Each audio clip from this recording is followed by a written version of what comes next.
Hello dear students, once again welcome back to our channel Gyan lab. So last time मैंने आपको megasporogenesis का development पढ़ाया था और आपको एक एमसीक्यू क्वेश्चन मैंने कमेंट में आंसर करने बोला था कि आंसर क्या आएगा और कैसे आएगा। मैंने आपको यही एमसीक्यू क्वेश्चन दिया था लास्ट होमवर्क और आपको मैंने बोला था कि आंसर का हिंट मैंने आपको दे दिया है, लेकिन you have to give me explanation in the comment section. तो इसका एक्सप्लेनेशन कैसे आएगा, चलो देख लेते हैं। देखो, हमने मेल्स के लिए क्या पढ़ा था, सबसे पहले वो याद करो। एक माइक्रोस्पोर मदर सेल से 4 पोलन ग्रेन्स मिलते हैं। और फीमेल्स के लिए हमने क्या पढ़ा था, बिकॉज मेगास्पोर मतलब क्या होता है, मदर सेल, फीमेल्स। तो मेगास्पोर मदर सेल की अगर मैं बात करूं तो अगर मेरे पास एक मेगास्पोर मदर सेल है तो मुझे इससे सिर्फ एक ही मेगास्पोर मिलेगा, यानी कि एक ही फीमेल गेमेटोफाइट मिलेगा। करेक्ट। सो एक मेगास्पोर मदर सेल से एक फीमेल गेमेटोफाइट मिल रहा है। क्यों? क्योंकि 3 बाकी के जो मेगास्पोर्स है वो मर जा रहे हैं। तो अगर मेरे पास 40 मेगास्पोर मदर सेल हैं तो मुझे 40 मेगास्पोर्स मिलेंगे, यानी कि 40 फीमेल गेमेटोफाइट मिलेंगे। तो इसीलिए इस क्वेश्चन का आंसर क्या आएगा, ऑप्शन नंबर सी। अब एक और इंपॉर्टेंट क्वेश्चन है जो सीईटी में बहुत ज्यादा रिपीट देखा जाता है और बोर्ड एग्जाम्स में भी पूछा जाता है, देख लेते हैं। The female gametophyte at the time of fertilisation is, मतलब जस्ट फर्टिलाइजेशन जब होने वाला है उस टाइम पे फीमेल गेमेटोफाइट में कितने सेल्स और कितने न्यूक्लियस होते हैं। जब फर्टिलाइजेशन होने वाला है तो ऊपर के 3 सेल्स हैं एंटीपोडाल सेल्स, नीचे 3 सेल्स हैं सिनर्जिड्स और एक सेल, और यहाँ पर एक सेल बन जाता है सेकेंडरी न्यूक्लियस, जिसके अंदर आपको 2 न्यूक्लियस देखने मिलते हैं। तो ये 3 सेल्स हो गए, ये 3 सेल्स हो गए, इसके अंदर 3 न्यूक्लियस, इसके अंदर 3 न्यूक्लियस। यहाँ पे फ्यूज हो जाता है, ये सेल फ्यूज हो जाता है तो दिखने में एक सेल और 2 न्यूक्लियस दिखाई देता है। तो हमें मिलते हैं 7 सेल्ड 8 न्यूक्लिएट स्ट्रक्चर। तो इस क्वेश्चन का राइट आंसर क्या आएगा, 7 celled and 8 nucleate structure. Option number C will be the right answer. सबको समझा ये क्वेश्चन का आंसर कैसे आया? अब हम ना थोड़ा सा बोर्ड्स का पीवाईक्यू देख लेते हैं, उसके बाद आगे बढ़ेंगे, क्योंकि जो 2 टॉपिक हमने कवर किए उनमें से आपको बोर्ड्स में पीवाईक्यू क्वेश्चन पूछा गया है। ये देखो, हमने अपने सेकेंड लेक्चर में मेल गैमेट का डेवलपमेंट पढ़ा था। तो यहाँ क्वेश्चन क्या दिया है, how many meiotic and mitotic divisions occur during development of male gametophyte from microspore mother cell. कितना मियोसिस होगा और कितना माइटोसिस होगा। देखो, ये मेरा एक माइक्रोस्पोर मदर सेल है जो कि डिप्लॉइड है, तो इसमें मियोसिस पहले होगा और मुझे 4 टेट्राड्स मिलेंगे। करेक्ट। ऐसे 4 हेप्लॉइड सेल्स मिलेंगे। तो एक बार मियोसिस हुआ तो यहाँ पर आएगा 1 मियोसिस। हो गया, मिल गया आपको आंसर। और अब इसमें माइटोसिस कितनी बार होगा, देखो इसमें पहले एक बार माइटोसिस हुआ तो मुझे ये फर्स्ट माइटोसिस हुआ तो मुझे मिला एक वेजिटेटिव सेल, बड़ा वाला सेल, और मिला एक जनरेटिव सेल। अब आगे जाके इस जनरेटिव सेल में, मतलब ये वेजिटेटिव सेल खत्म हो जाएगा और अंदर सिर्फ जनरेटिव सेल घूमेगा। ये वेजिटेटिव सेल का सिर्फ छोटा सा न्यूक्लियस बचेगा। अब ये जनरेटिव सेल में माइटोसिस 2 होने वाला है और मुझे इस जनरेटिव सेल से 2 मेल गैमेट्स मिलने वाले हैं। I will get 2 male gametes. तो एक बार मियोसिस होगा, एक मियोसिस हुआ, 1 मियोसिस, और 2 बार माइटोसिस होगा। सो 1 मियोसिस एंड 2 माइटोसिस। ये आएगा इस क्वेश्चन का right answer, option number A. ऐसा क्वेश्चन आपको 2022 में पूछा गया है। 2023 में सेम पैटर्न आया, लेकिन फीमेल के बारे में पूछा गया। ये देखो 2023 में भी सेम क्वेश्चन आया। How many mitotic divisions take place during the formation of female gametophyte from functional megaspore. क्या पूछा गया है, कितने बार माइटोसिस होगा बोला है। माइटोसिस, मियोसिस नहीं पूछा है। तो देखो, ये अपना मेगास्पोर मदर सेल है, मेगास्पोर मदर सेल मियोसिस करता है और 4 मेगास्पोर्स बनाता है। इसमें से 3 मेगास्पोर्स मर जाते हैं और एक ही मेगास्पोर बचता है। इसको बोलते हैं फंक्शनल मेगास्पोर। अब आपको क्वेश्चन क्या पूछा है कि फंक्शनल मेगास्पोर से कितना माइटोसिस होगा, फ्रॉम फंक्शनल मेगास्पोर कितनी बार माइटोसिस होगा। तो इसमें हमने एक बार माइटोसिस किया, दिस इज माइटोसिस 1, फिर इसमें दूसरी बार माइटोसिस करेंगे, माइटोसिस 2, और इसमें तीसरी बार माइटोसिस करेंगे। तो हमको मिल जाएगा ऐसे 4 cells. This is our female gametophyte, ये अपना क्या बनने वाला है, फीमेल गेमेटोफाइट। तो मैंने कितनी बार माइटोसिस किया, 1 2 3, 3 बार माइटोसिस किया। तो इस क्वेश्चन का आंसर क्या आएगा, ऑप्शन नंबर सी। फिर 2024 में ऐसे क्वेश्चन ही पूछा गया, ये सीड का क्वेश्चन पूछा गया है, ये मैं आगे बताऊंगी। ये तो हमने कर लिया, ग्राफ्टिंग का डेफिनेशन हमने कर लिया, ये अभी हम आज पढ़ने वाले हैं, ये टॉपिक भी हमने कवर कर लिया, ये अभी हमने पढ़ा नहीं है। ठीक है, चलो पीछे जाते हैं। ओके, तो आज हम जो मेन टॉपिक स्टार्ट करने वाले हैं दैट इज पॉलिनेशन। आज का जो टॉपिक हम स्टार्ट करने वाले हैं वो टॉपिक कौन सा है, पॉलिनेशन। अब हमने मेल गैमेट का डेवलपमेंट पढ़ा, हमने फीमेल गैमेट का डेवलपमेंट पढ़ा। अब मेल गैमेट जब बन जाता है तो उसको ट्रांसफर करना भी तो जरूरी है। मेल गैमेट बोलेगा मैं कहीं नहीं जाऊंगा, तो अपने आप तो फर्टिलाइजेशन होने वाला नहीं है, अपने आप तो सीड बनेगी नहीं। मेल गैमेट को ट्रांसफर करना पड़ेगा या फीमेल गैमेट को ट्रांसफर करना पड़ेगा, बट फीमेल गैमेट प्लांट से जुड़ी हुई होती है तो उसको तो ट्रांसफर कर नहीं सकते, तो ऑप्शन सिर्फ मेल गैमेट का है। तो जब आप अपना पोलन ग्रेन ट्रांसफर करते हो फीमेल ऑर्गन के पास, when we transfer pollen grain, इस ट्रांसफर करने वाले प्रोसेस को बोलते हैं पॉलिनेशन। तो सबसे पहले आपको पॉलिनेशन का डेफिनेशन पता होना चाहिए। What is the definition for pollination? It is the transfer of pollen grain from anther to the stigma. यानी क्या हो रहा है यहाँ पर, ऐसा सिनारियो हो रहा है, ये देखो पॉलिनेशन में क्या हो रहा है, ये हो रहा है transfer of pollen grain, transfer of pollen grain from anther to stigma, इस प्रोसेस को बोलते हैं पॉलिनेशन। और अब यहाँ पे जाने के बाद जो ये प्रोसेस होने वाला है इसको बोलेंगे जर्मिनेशन। तो पॉलिनेशन मतलब क्या हुआ, पॉलिनेशन मतलब ट्रांसफर ऑफ पोलन ग्रेन। कहां से हमने पोलन ग्रेन ट्रांसफर किया, एंथर से। कहां पे ट्रांसफर किया, स्टिग्मा पे। ये देखो फिर से देखो, transfer of pollen grain from anther to stigma, इस प्रोसेस को बोलते हैं पॉलिनेशन। बस इतना ही है पॉलिनेशन में, लेकिन इसके बहुत सारे टाइप्स होते हैं और बहुत सारी कंडीशंस होती है। देखो पोलन ग्रेन खुद से चल के नहीं जा सकते क्योंकि पोलन ग्रेन्स के पास कोई मोटाइल ऑर्गन नहीं है, तो पोलन ग्रेन या तो हवा की मदद से उड़ के जाएंगे, या तो पानी में बहकर जाएंगे, या तो किसी इंसेक्ट की बॉडी से चिपक कर जाएंगे। ठीक है, तो पोलन ग्रेन्स नॉन मोटाइल है, मतलब ये मूवमेंट नहीं कर सकते, they cannot show any movement. तो ये एंजियोस्पर्म के जो प्लांट्स है इन्होंने ना खुद को डेवलप कर लिया, इन्होंने कुछ तो जुगाड़ लगाया, कुछ तो ऐसे तिगड़म लगाया, और इन्होंने एक स्ट्रैटेजी बनाई कि we will use abiotic agents and biotic agents. Abiotic मतलब क्या होता है, नॉन लिविंग एजेंट्स, मतलब हम हवा की मदद लेंगे, पानी की मदद लेंगे, क्योंकि हवा और पानी नॉन लिविंग थिंग्स है, और या फिर हम इंसेक्ट की मदद से, बर्ड्स की मदद से पोलन ग्रेन्स को ट्रांसफर करेंगे, तो ये लिविंग ऑर्गेनिजम्स है। बायोटिक मतलब लिविंग। तो जब आप इंसेक्ट को या किसी बटरफ्लाई को या किसी बर्ड को फ्लावर के पास बुलाते हो तो आप उसको लालच देते हो ना, आपका फ्लावर बहुत कलरफुल दिखेगा तो बर्ड्स अट्रैक्ट होते हैं, आपके फ्लावर से बहुत अच्छी खुशबू आएगी तो इंसेक्ट अट्रैक्ट होंगे। तो हम इंसेक्ट को अपने पास बुलाते हैं, उनको अट्रैक्ट करते हैं फ्लावर के पास, ताकि इंसेक्ट फ्लावर के पास आए, और जैसे इंसेक्ट फ्लावर पे बैठेगा उस इंसेक्ट की बॉडी में पोलन ग्रेन्स चिपक जाएंगे, और फिर यही पोलन ग्रेन्स दूसरे फ्लावर पे जाके गिर जाएंगे। तो यहाँ पर हम एक्चुअली में जो हमारे विजिटर्स हैं, जो हमारे इंसेक्ट हैं, ऑर्गेनिजम्स, उनका फायदा उठाते हैं, हम उनको एक्सप्लॉइट करते हैं, उनका फायदा उठाते हैं, क्योंकि वो चल फिर सकते हैं, तो वो इजीली हमारा पॉलिनेशन प्रोसेस कर देंगे और हमारे सीड को डिस्ट्रीब्यूट कर देंगे। डिस्पर्सल म्हणजे distribution. Pollen grains are non motile, pollen grains खुद से नहीं चल सकते, इसीलिए उनको फ्लावर टू फ्लावर हमको कैसे तो करके ट्रांसफर करना पड़ता है। It is the pre requisite, pre requisite यानी कि रिक्वायरमेंट।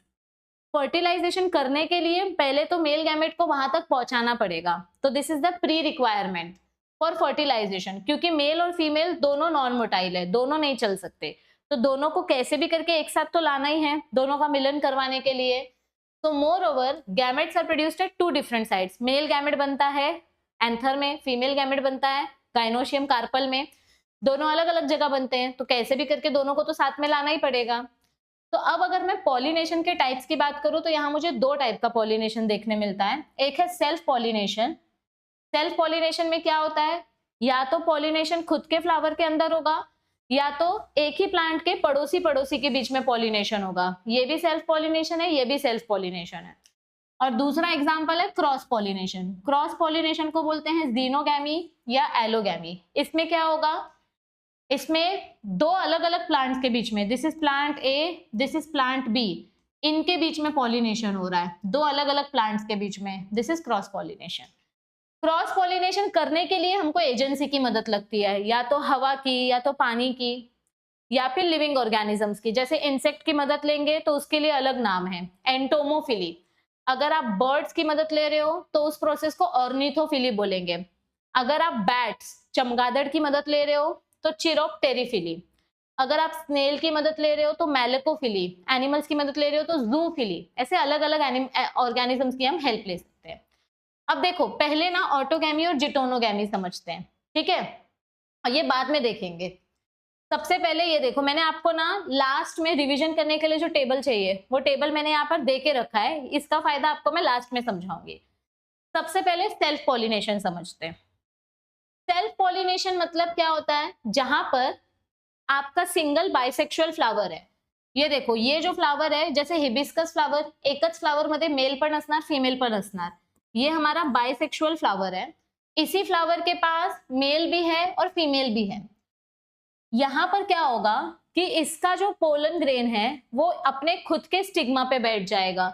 इसको कुछ दूसरा पोलन ग्रेन लाके देने की जरूरत ही नहीं पड़ेगी, कुछ ज्यादा मेहनत करने की जरूरत नहीं पड़ेगी।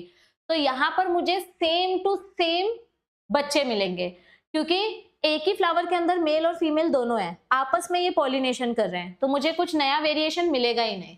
तो सेल्फ पॉलिनेशन में व्हेन अ सिंगल फ्लावर और two flowers on a single plant, it results in inbreeding और सेल्फिंग। ये सेल्फ पॉलिनेशन है, यहाँ पर मुझे सेम ऑफस्प्रिंग्स मिलेंगे। लेकिन क्रॉस पॉलिनेशन में क्या होता है, सेम स्पीशीज सेम असणार, स्पीशीज सेम है लेकिन प्लांट अलग अलग है, ठीक है। जैसे आप होता है ना ऐसे बहुत सारे ट्रेडिशंस में, रिलीजन्स में, कि हम सेम कास्ट का लड़का ढूंढेंगे लेकिन वो अपने फैमिली से रिलेटेड नहीं होना चाहिए, भाई नहीं लगना चाहिए, ऐसा कुछ तो रहता है। सो स्पीशीज सेम है, मतलब आपका कास्ट सेम है बट अलग फैमिली का लड़का है।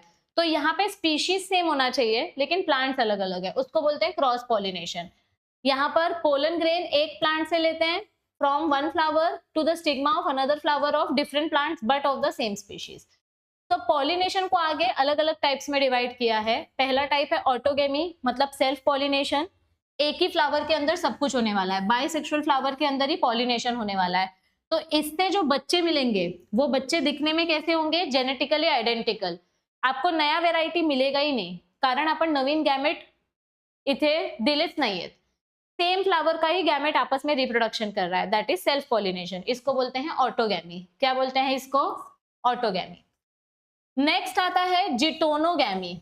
अब जिटोनोगैमी मतलब क्या होता है, ये मेरा प्लांट है, प्लांट पे दो फ्लावर्स है, ठीक है, मतलब समझो ये आपस में भाई बहन है और आपस में ये पॉलिनेशन कर रहे हैं। क्या कर रहे हैं, ये आपस में पॉलिनेशन कर रहे हैं, मतलब दूसरे प्लांट के पास नहीं जा रहे हैं, खुद के फैमिली के साथ ही पॉलिनेशन कर रहे हैं, बट भाई बहन के बीच में या क्लोज ब्लड रिलेटिव्स के बीच में। तो अभी देखो, ये भी इसी प्लांट का बच्चा है और ये भी इसी प्लांट का बच्चा है, तो इन दोनों के जो बच्चे होंगे वो मुझे सेम दिखेंगे, they will be genetically similar. मतलब दिखने में भले ही ये क्रॉस पॉलिनेशन के जैसे दिखता है, दिखने में ये क्रॉस पॉलिनेशन जैसा दिखेगा, लेकिन इसके जो बच्चे होंगे वो एक्चुअली जेनेटिकली सिमिलर होंगे, मतलब एक्चुअली में ये सेल्फ पॉलिनेशन का ही एग्जांपल है। तो यहाँ पर transfer of pollen grain to stigma of different flower produced on the same plant. यहाँ का पोलन ग्रेन लिया, इसके स्टिग्मा पे रखा, दो अलग अलग फ्लावर है पर दोनों फ्लावर सेम प्लांट से आए हैं। ये दिखने में क्रॉस पॉलिनेशन जैसा दिखता है क्योंकि इसमें पॉलिनेटिंग एजेंट इन्वॉल्व है, इंसेक्ट की मदद हम ले रहे हैं, लेकिन यहाँ पर हमको नया वेरिएशन नहीं मिलेगा। यहाँ पे जो बच्चे मिलेंगे वो जेनेटिकली सिमिलर होंगे, इट विल बी सिमिलर। तो एक्चुअली ये कैसा है, ये ऑटोगैमी है, it is not cross pollination. दिखने में भले ये क्रॉस पॉलिनेशन जैसा है बट एक्चुअली में ये सेल्फ पॉलिनेशन का ही एग्जाम्पल है, ठीक है। तीसरा आता है क्रॉस पॉलिनेशन। अब क्रॉस पॉलिनेशन में हमको क्या बोला गया है, इसको जीनोगैमी भी बोलते हैं, क्रॉस ब्रीडिंग भी बोलते हैं, आउट ब्रीडिंग भी बोलते हैं, एलोगैमी भी बोलते हैं, बहुत सारे नाम है इसके लिए। अब यहाँ पे क्या होता है, ये एक ऐसा टाइप का पॉलिनेशन है जहां पर हम किसी ना किसी एजेंट की मदद लेते हैं। ये अपना एजेंट है, हवा की, पानी की, इंसेक्ट की, किसी ना किसी की हेल्प लेते हैं। तो ये एक ऐसा पॉलिनेशन है जहां पर हम एक पोलन ग्रेन लेंगे और उसके दूसरे स्टिग्मा पे रखेंगे। यहां से मैंने पोलन ग्रेन लिया, ये देखो, इधर से मैंने पोलन ग्रेन लिया और इसको मैंने दूसरे फ्लावर के स्टिग्मा पे रखा, और ये दोनों फ्लावर्स अलग अलग प्लांट पे प्रेजेंट है। They belong to same species but different plants with the help of pollinating agency. Pollinating agency म्हणजे लिविंग या नॉन लिविंग ऑर्गेनिज्म की मदद से। और दिखने में ये प्लांट्स जेनेटिकली डिफरेंट होंगे क्योंकि हम दो अलग अलग प्लांट्स ले रहे हैं। समझो ये व्हाइट हिबिस्कस है और ये रेड हिबिस्कस है, आपलं जास्वंद। ये व्हाइट जास्वंद है, ये रेड जास्वंद है, दोनों को मिक्स करूंगी तो मुझे पिंक मिलेगा।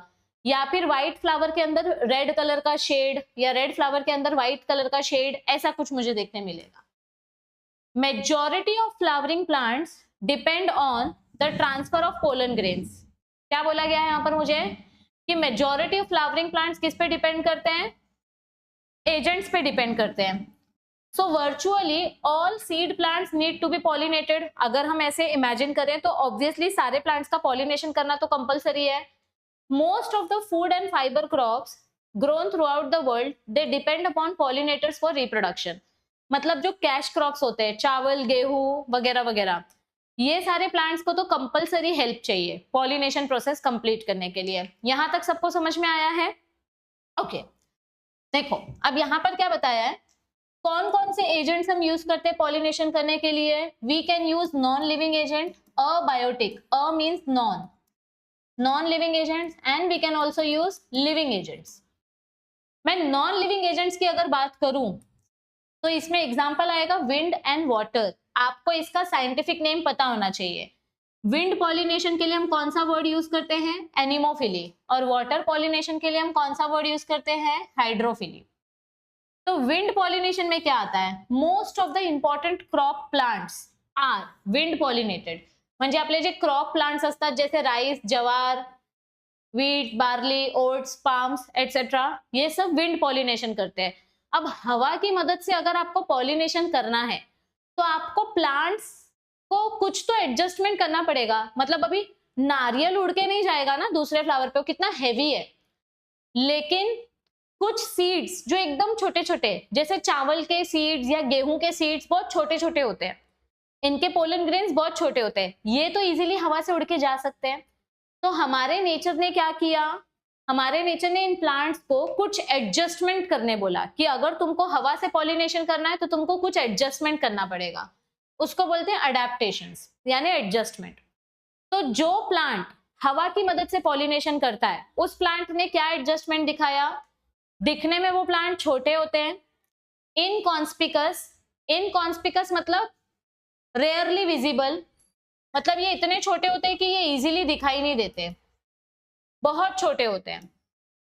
और अभी देखो किसी इंसेक्ट को तो अपने को अट्रैक्ट करने का ही नहीं है, तो कलर लेके क्या करेंगे हम, हमें किसी इंसेक्ट को अट्रैक्ट ही नहीं करना है, तो ये कलरलेस रहते हैं। देखो जो चीज चाहिए नेचर वही चीज देगी, आपको जो चीज की जरूरत नहीं है नेचर वो चीज आपको नहीं देती है, फालतू का रिसोर्सेज वेस्ट नहीं करने का। तो ये फ्लावर्स दिखने में कलरलेस होते हैं, इनके पास ना तो खाना होता है ना तो खुशबू होती है, क्योंकि किसी को अट्रैक्ट नहीं करना है। तो ये पहला एडजस्टमेंट किया हमारे विंड प्लांट्स ने। दूसरा एडजस्टमेंट क्या किया, these pollen grains are light in weight, मतलब इसका वजन भी बहुत हल्का होता है, ताकि हवा की मदद से अगर थोड़ी सी भी हवा आए तो ये पोलन ग्रेन्स दूर तक उड़ के जाए। So these pollen grains are light in weight, ये इनके अंदर ज्यादा मॉइस्चर नहीं होता और लार्ज क्वांटिटी में ये पोलन ग्रेन्स बनते हैं, क्योंकि हवा की वजह से पोलन ग्रेन्स अगर ज्यादा रहेंगे तो दूर तक जाएंगे आणि जेवढे लांब पोलन ग्रेन्स आतील तेवढे आपले पॉलिनेशनचे चांसेस जास्त है, ताकि हमारा पॉलिनेशन का चांस ज्यादा हो सके। इसका जो स्टिग्मा होता है वो फेदरी होता है, ऐसा स्टिग्मा रहता है, फेदर फेदर जैसा। जैसे ही पोलन ग्रेन उड़ेगा ये स्टिग्मा उसको ट्रैप कर लेगा to carry the pollen grains. ये पॉइंट देखो, stamens are exserted with long filaments and versatile anther. अगर मैं इन प्लांट्स के बारे में बात करूं तो इन प्लांट्स का जो स्टेमन है, इनका स्टेमन लंबा होता है, मतलब इनके पास लंबे लंबे फिलामेंट्स होते हैं, क्योंकि जब हवा आएगी और आपका फिलामेंट लंबा रहेगा तो हवा की मदद से ये पोलन ग्रेन्स दूर तक उड़ के जाएंगे जर फिलामेंट लांब असलं तर. ठीक है, तो ये 2 पॉइंट्स बहुत इंपॉर्टेंट है, एक ये सेकंड वाला पॉइंट और एक ये फोर्थ वाला point. Stamen and stigma they are open, exposed means open to air current. Air current मतलब एयर फ्लो. हवा आएगी तो हवा की मदद से स्टेमन ऐसे ऐसे हिलेगा और उसमें से पोलन ग्रेन्स उड़ जाएंगे. So this is important. ये देखो पॉलिनेशन, ये टॉपिक आप गलती से भी ऑप्शन में नहीं छोड़ सकते. आपको सीईटी में कंपलसरी एक क्वेश्चन आएगा, नीट में कंपलसरी एक क्वेश्चन आएगा, बोर्ड्स में कंपलसरी एक क्वेश्चन आएगा. क्वेश्चन कैसे आएगा बोर्ड्स में मैं आपको दिखाती हूँ. ये देखो पॉलिनेशन से रिलेटेड क्वेश्चन कैसे आता है. ये देखो एक पॉलिनेशन वाला क्वेश्चन ये आया, आउटब्रीडिंग डिवाइस जो हम पढ़ने वाले हैं. फिर यहाँ पे देखो पॉलिनेशन का क्वेश्चन फिर से आया, adaptations in wind pollination, adaptations in water pollination, और उसका एग्जाम्पल भी देना है.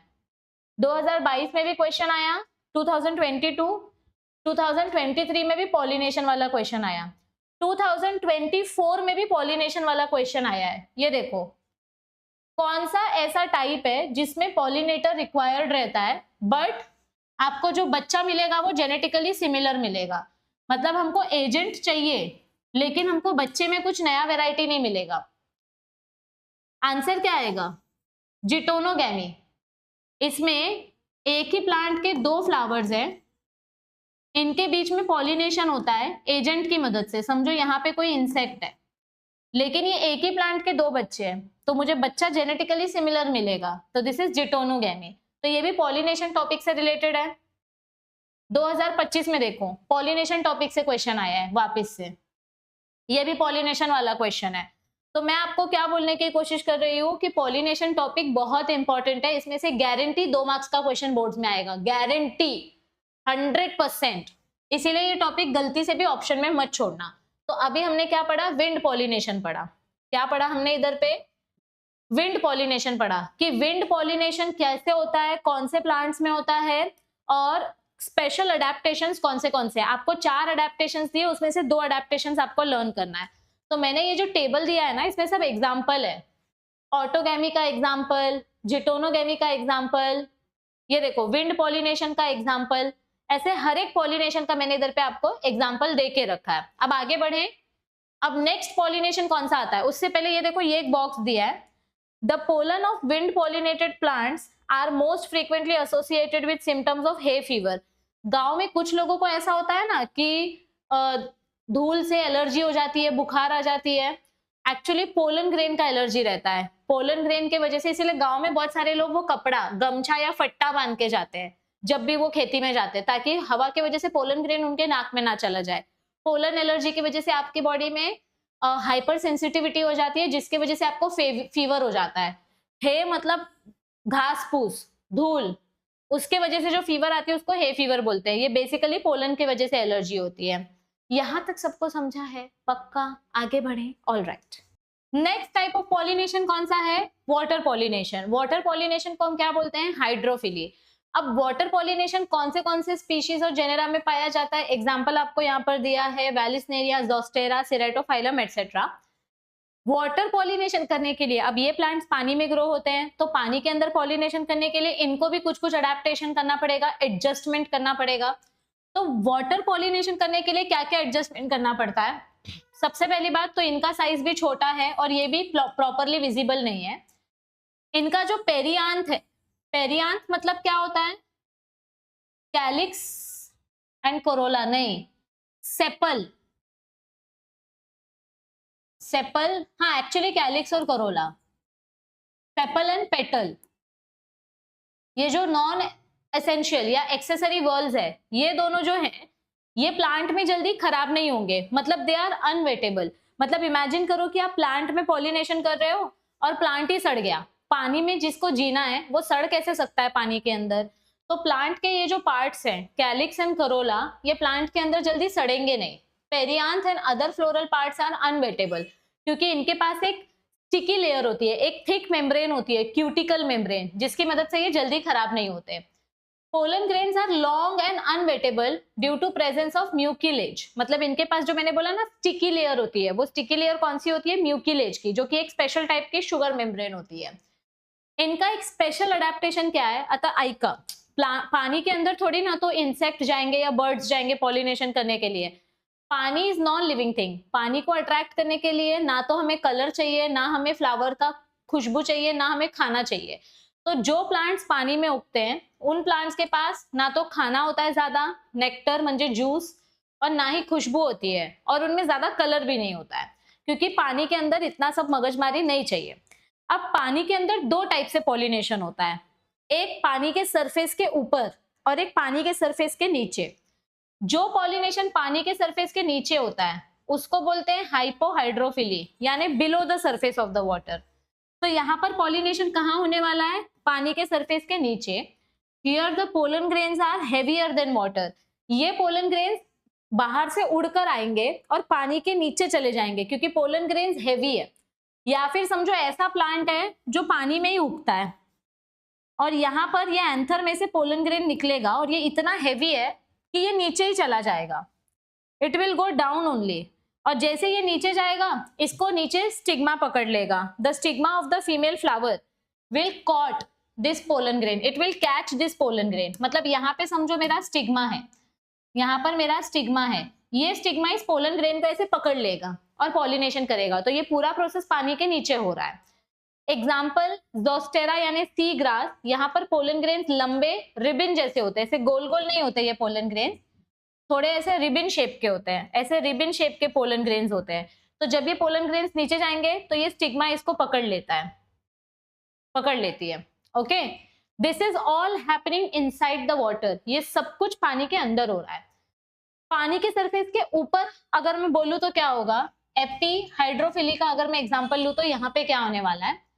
The pollen grains float on the water surface. यहाँ पर पोलन ग्रेन्स पानी के ऊपर तैरेंगे, सरफेस के ऊपर, क्योंकि यहाँ पर पोलन ग्रेन की स्पेसिफिक ग्रेविटी पानी की स्पेसिफिक ग्रेविटी से मैच करती है। 1 मार्क्स के लिए आपको क्वेश्चन आता है, ऐसा क्वेश्चन आता है, justify why pollen grains float on the surface of the water, because specific gravity of pollen grain is equal to that specific gravity of water. ये देखो, ये मेरा मेल फ्लावर है, इस मेल फ्लावर ने पोलन ग्रेन्स रिलीज किए। ये pollen grains पानी के स्पेसिफिक ग्रेविटी जैसे है, मतलब पानी का वेट और पोलन ग्रेन का वेट सेम है, तो ये पोलन ग्रेन पानी के सरफेस के ऊपर चले जाएंगे, यानी इधर आ जाएंगे। तो अब यहाँ पे फीमेल को आना पड़ेगा इस पोलन ग्रेन को पकड़ने के लिए। तो ये जो प्लांट है ना, वेलिस्नेरिया प्लांट, इसकी फीमेल बहुत स्मार्ट होती है। जैसे ही इस फीमेल को पता चलता है कि पोलन ग्रेन ऊपर जा चुका है, ये फीमेल थोड़े टाइम के लिए टेम्पररी अपने स्टिग्मा को खोलती है और अपने स्टिग्मा को ऐसे लंबा लंबा लंबा करके ऊपर फेंक देती है, ताकि ये देखो, ये जो इसका स्टाइल है और ये इसका स्टिग्मा है, ये स्टिग्मा इस पोलन ग्रेन को पकड़ लेगा जैसे ये पोलन ग्रेन फ्लोट करके इसके पास आएगा। सो यहाँ पर वेलिस्नेरिया का अगर मैं एग्जांपल दूं, इट इज अ सबमर्ज्ड, मतलब ये प्लांट पानी के नीचे होता है और फ्रेश वाटर है।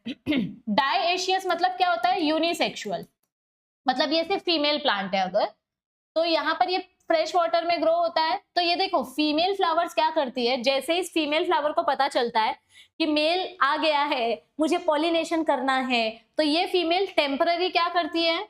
They temporarily reach the water surface, ताकि ये मेल्स को पकड़ सके और अपना पॉलिनेशन प्रोसेस कंप्लीट कर सके। This is how it happens in epihydrophily, मतलब पानी के सरफेस के ऊपर ऐसे पॉलिनेशन होता है। लेकिन कभी कभी ऐसा भी तो हो सकता है कि हवा से उड़ के कोई पोलन ग्रेन आ गया और फीमेल फ्लावर ने उसको पकड़ लिया। अगर ऐसा हुआ तो उसको बोलते हैं एक्वेटिक एनिमोफिलस, मतलब पानी में हो रहा है लेकिन हवा से उड़ के आया। तो एग्जाम्पल है पोटैमोगेटॉन, हेलोगेरिस एक्सेट्रा। कभी कभी ऐसा भी हो सकता है कि कोई इंसेक्ट उड़ के आया और इस इंसेक्ट ने अपना पोलन ग्रेन पानी पे छोड़ दिया, तो उसको बोल सकते हैं एक्वेटिक एंटोमोफिलस, मतलब इंसेक्ट की मदद से हुआ लेकिन पानी में हुआ, तो एक्वेटिक। एग्जाम्पल लोटस, वाटर ह्याकिंथ या हाइसिंथ, वाटर लिली एक्सेट्रा। तो ये सब एग्जाम्पल्स है जो मैंने आपको इस टेबल में दिया है। ये देखो, पानी के अंदर कौन से स्पीशीज पॉलिनेशन करते हैं, सरफेस के ऊपर कौन से स्पीशीज करते हैं। पानी के अंदर हो रहा है लेकिन हवा की मदद से, पानी के अंदर होने वाला है लेकिन इंसेक्ट की मदद से। तो यहाँ पर मैंने आपको सब एग्जांपल्स दिए हैं। अब नेक्स्ट देखते हैं एंटोमोफिलस। एंटोमोफिलस में क्या होगा, यहाँ पर सिर्फ इंसेक्ट की मदद से पॉलिनेशन होगा, और इंसेक्ट को अट्रैक्ट करने के लिए बहुत सारा खुशबू होना चाहिए फ्लावर में, बहुत सारा जूस होना चाहिए, तो ही इंसेक्ट उस फ्लावर के पास आएगा। 80% प्लांट्स ऐसे होते हैं जिनको इंसेक्ट की मदद लगती है या बर्ड्स की अपना पॉलिनेशन करने के लिए, और इसी की वजह से तो हमारा इकोसिस्टम बैलेंस रहता है, मतलब फ्लावर्स का पॉलिनेशन भी हो जाता है और इंसेक्ट को खाना भी मिल जाता है। सो पॉलिनेशन बाय इंसेक्ट मतलब एंटोमोफिली। एंटोमो मतलब इंसेक्ट पॉलिनेशन। ये कौन से फ्लावर्स में होता है, खुशबू वाले फ्लावर्स में, रोज, जैस्मिन, सेस्ट्रम एटसेट्रा।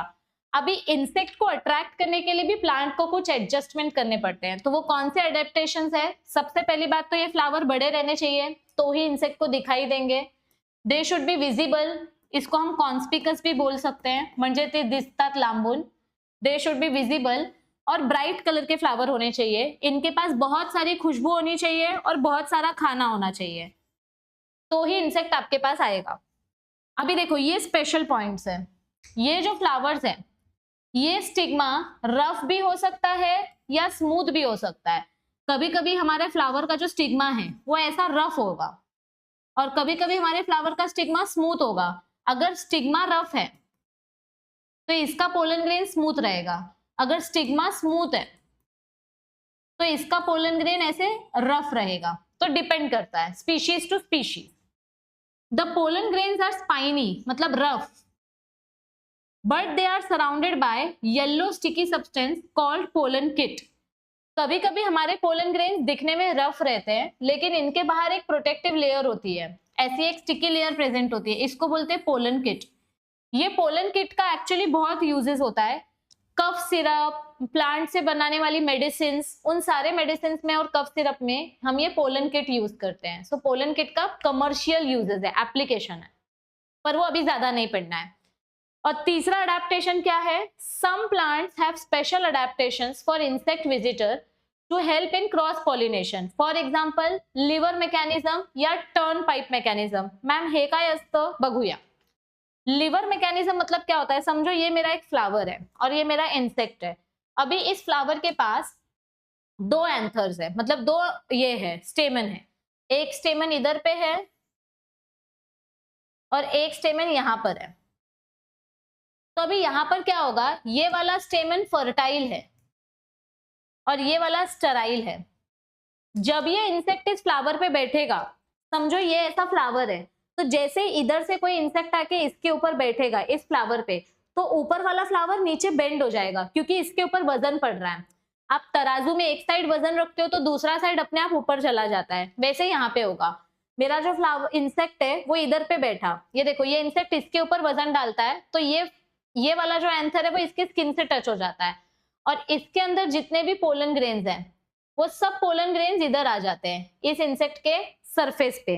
अब ये इंसेक्ट जब उड़ के दूसरे फ्लावर पे जाएगा और वहां जाके ऐसे ऐसे करेगा, तो इसकी बॉडी में जितने भी पोलन ग्रेन्स हैं वो सारे पोलन ग्रेन्स दूसरे फ्लावर पे गिर जाएंगे। इसको बोलते हैं लिवर मैकेनिज्म, मतलब एक साइड पे प्रेशर डाला तो दूसरा साइड ऊपर आता है। कुएं में लिवर मैकेनिज्म यूज होता है ना, बाल्टी जब आप नीचे डालते हो रस्सी ऊपर खींचते हो अपोजिट डायरेक्शन में, तो यहाँ पर वही बताया गया है। और देखो कभी कभी क्या होता है, इंसेक्ट को भी खुद को एडजस्ट करना पड़ता है, कभी कभी प्लांट को एडजस्ट करना पड़ता है, कभी कभी इंसेक्ट को एडजस्ट करना पड़ता है। तो ये जो एडजस्टमेंट वाला प्रोसेस है इसको बोलते हैं कॉन्ट्रीवेंसेस। प्लांट्स और एनिमल्स और प्लांट्स और इंसेक्ट सबने खुद को एक दूसरे के लिए एडजस्ट किया है ताकि हमारा पॉलिनेशन अच्छे से हो सके, ठीक है। नेक्स्ट क्या दिया गया है, पॉलिनेशन बाय बर्ड्स। बर्ड्स की मदद से अगर पॉलिनेशन करना है तो इसको बोलते हैं ऑर्निथोफिली। अभी बर्ड्स के पास, बर्ड्स बड़े होते हैं ना, तो सिर्फ कुछ स्पेशल टाइप के ऐसे फ्लावर्स हैं जिनमें बर्ड पॉलिनेशन होता है। नॉर्मली बर्ड्स का साइज छोटा होना चाहिए, लेकिन उनका जो मुंह है वो बड़ा होना चाहिए। बर्ड्स का बीक, उनकी जो चोंच है वो लंबी होनी चाहिए। अभी एक एग्जांपल है सन बर्ड्स एंड कोयल यानी हमिंग बर्ड्स। सम ऑर्निथोफिलस प्लांट्स, ये बर्ड्स इन प्लांट्स में पॉलिनेशन करते हैं, जैसे बॉम्बेक्स, कैलिस्टेमोन यानी बॉटल ब्रश, ब्यूटिया। ये देखो B for bird, B for plants, सब बी से आएगा। आता बर्ड्स पॉलिनेशन करतायत म्हणजे त्यांना काय अडॅप्टेशन करावं लागेल किंवा प्लांटला काय अडॅप्टेशन करावं लागेल। पहली बात तो ये बर्ड्स बहुत ऊपर उड़ते हैं, अभी बर्ड्स इमेजिन करो कितना ऊपर उड़ रहे हैं, तो उनको दूर से वो फ्लावर दिखना चाहिए. म्हणजे फ्लावर खूप मोठा असला पाहिजे आणि ब्राइट कलर असलं पाहिजे. फ्लावर ब्राइट होना चाहिए, बड़ा होना चाहिए और विजिबल होना चाहिए. अभी बर्ड्स को दूर से फ्लावर दिख जाता है, अभी उतना दूर तक फ्लावर का स्मेल नहीं जाएगा ना. म्हणून बघा हिबिस्कस फ्लावर मध्ये सुगंध नसतं, त्यात वास नसतं. वो बड़ा रहता है पर उसमें खुशबू नहीं रहती है. जो फ्लावर जितना बड़ा रहेगा उसमें खुशबू नहीं रहेगी, क्योंकि गॉड ने, नेचर ने बर्ड्स को स्मेलिंग सेंस दिया ही नहीं है. उनका विजन बहुत ज्यादा स्ट्रांग है. Birds have very strong vision. इसीलिए ईगल को कितने दूर से स्नेक दिख जाता है, लेकिन उनका स्मेलिंग सेंस पुअर है. तो इसीलिए हमारे फ्लावर के पास फ्रेग्रेंस नहीं होता है, लेकिन खाना बहुत सारा होता है, क्योंकि बर्ड्स का पेट बड़ा है. अगर बर्ड आएगा इस फ्लावर के पास तो उसको खाना ज्यादा चाहिए. सो इनके पास खाना बहुत सारा होता है. प्रोफ्यूज मीन्स अ लॉट, लेकिन they are generally without fragrance. इनके पास खुशबू नहीं होती क्योंकि बर्ड्स के पास स्मेलिंग सेंस नहीं होता है. And pollen grains are sticky and spiny. ये पोलन ग्रेन्स इजीली इसके दांत, इसके बीक के साथ चिपक सके. पोलन ग्रेन इसके बीक के साथ चिपक सके, इसीलिए पोलन ग्रेन्स बहुत ज्यादा स्टिकी होते हैं. लास्ट वाला आता है पॉलिनेशन बाय बैट. इसको बोलते हैं chiropterophily. Bats can transport pollens over long distance, sometimes several kilometres. Bats रात को पॉलिनेशन करते हैं और दूर दूर तक पोलन ग्रेन्स को लेकर ट्रैवल करते हैं. ठीक है, तो रात को पॉलिनेशन करते हैं, इसीलिए फ्लावर्स व्हाइट कलर का होना चाहिए ताकि बैट को इजीली दिखाई दे. तो ये फ्लावर्स कलरलेस होते हैं. Flowers are dull colour without any with strong fragrance. Flowers इसका कलरलेस होगा लेकिन खुशबू ज्यादा होगी, ताकि बैट को पता चले कि फ्लावर कहाँ पे है. इनके पास भी खाना बहुत सारा होगा. ये देखो कितना सारा नेक्टर रहेगा. ठीक है, अभी कुछ बच्चे कमेंट करेंगे लेकिन मैम बैट तो ब्लड पीते हैं ना. ब्लड भी पी सकते हैं और भाई पॉलिनेशन करने के लिए वो खुशबू से अट्रैक्ट होके पोलन ग्रेन्स भी खाते हैं, यानी नेक्टर भी खाते हैं. Flower produce large amount of edible pollen grains. बहुत सारा पोलन ग्रेन होगा तो बैट का पेट भर जाता है. Example kadam tree, Anthocephalus, Adansonia, baobab tree, Kigelia, sausage tree. ये सारे एग्जाम्पल्स हैं जिनमें हमारा बैट पॉलिनेशन करता है. अब मैंने आपको ये टेबल जो दिया है, इस टेबल का आप स्क्रीनशॉट लेके रख सकते हो, लिख सकते हो, जैसा भी आपको अच्छा लगे. यहाँ पर मैंने आपको हर एक टाइप के पॉलिनेशन का एग्जाम्पल लिख के दिया है. तो यहाँ तक का आज का टॉपिक क्लियर है सबको? पक्का? पॉलिनेशन टॉपिक बहुत बहुत बहुत इंपॉर्टेंट है. इसमें से कंपल्सरी बोर्ड्स में 1 या 2 मार्क्स के लिए क्वेश्चन आएगा. I can guarantee that. सिर्फ ये वाला जो है टेबल, ये हम आउट ब्रीडिंग डिवाइस, अब नेक्स्ट टॉपिक जो हम पढ़ेंगे ना उसके साथ हम ये वाला टेबल करेंगे, तो आपको कनेक्शन अच्छे से समझेगा. यहां तक सबको आज का सेशन समझ में आया है? Yes everybody. तो अब ये वाला टॉपिक हम नेक्स्ट क्लास में करने वाले हैं. आई होप आपको इन वीडियोस से हेल्प मिल रही है. जितना शॉर्ट में लेकिन डिटेल में हो सके मैं उतना एक्सप्लेन करने का ट्राय कर रही हूँ. तुम्हाला अजून काही फीडबॅक द्यायचं असेल तर your feedback is more than welcome. जो पॉसिबल होगा मैं डेफिनेटली इम्प्लिमेंट करूंगी. आणि तुम्हाला हे व्हिडिओज कंटिन्यू हवे असतील तर प्लीज ह्या व्हिडिओला जास्तीत जास्त लोकांसोबत शेअर करा, लाईक करा, सबस्क्राईब करा, कमेंट करा, बिकॉज मला पण मोटिवेशन लागतं. And my motivation source is your like and comment. तो मेक श्योर आप इस वीडियो को ज्यादा से ज्यादा अपने फ्रेंड्स के साथ शेअर करो. बोर्ड एग्जाम्सला आता दिवस खूप कमी राहिलेत. मी पण मेहनत करते, तुम्ही पण मेहनत करा, and together we can achieve it. So all the best everybody and I will see you all very soon. Thank you.